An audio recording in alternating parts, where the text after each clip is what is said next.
All right, thank you. My question today for the Assistant Deputy Minister for Canadian Forest Services with the Natural Resource Canada is largely about this agreement that the Liberal government has signed with other nations about the 30% of Canada's land being protected by 2030 and 50% of Canada's land by 2050. Has Natural Resource Canada analysed how much productive forests in Newfoundland and Labrador and throughout the country could be locked up under that plan? And what does that mean for provinces' resource communities? Well, first I'd say that that file is an environment and climate change lead. I would say that there are opportunities for conservation and economic development to coexist, and to identify areas that are of high conservation value and areas that are of high economic development value, and then there are opportunities where those two things can coexist.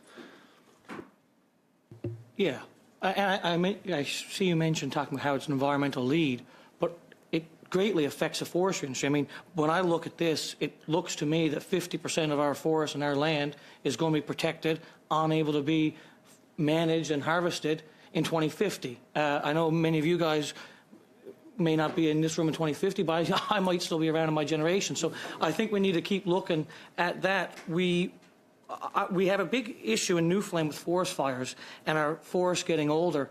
And do you think that with all this land, the trees not being harvested here, do you think that could increase risk of dead forests and more fires across Canada and my province? I would say that there are different management regimes that can be applied to forests, and so harvesting for manufacturing is not the only way that forests can be managed to reduce wildfire risk. And so I think there's a broad toolkit that needs to be applied in order to that is specific to the sort of geographic context in which the forest management takes place. Absolutely. I have no doubt that there's other forest management opportunities and possibilities, although I believe a lot of those we've seen in Newfoundland and Labrador with silviculture is very labor intensive, very expensive, and oftentimes not able to actually harvest the resource from that forested area with a lot of the silviculture and conservation areas. So it's a very interesting topic. Now, I'm from Newfoundland and Labrador on the east coast of Canada. We're talking about having more exports to Europe.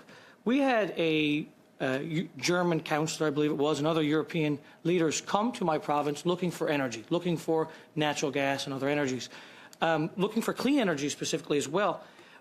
But yeah, I don't see Canada being on the forefront of having biomass energy as the global solution to energy. Would you mind explaining why that is, why that's not at the forefront of being an energy solution for the world?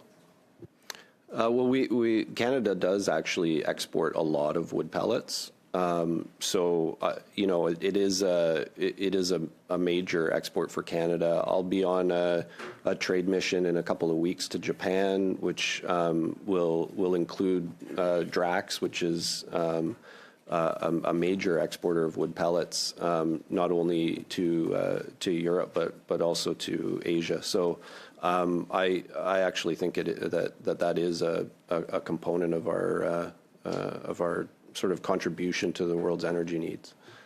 And that is so refreshing and good to hear, because we have so much potential in Canada, so much potential in Newfoundland.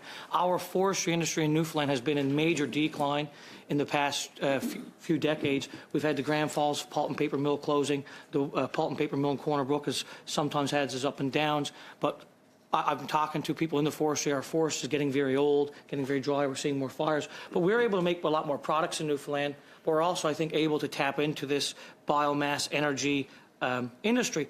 I'm curious, out of that $700 million loan guarantees and funding, is there anything cut out for Newfoundland and Labrador or for Atlantic Canada to help us navigate from traditional 2x4 markets, lumber markets, into biomass and smaller products? Is there transition funding available through your organization? Quick answer, 30 seconds, Mr. Hargrove.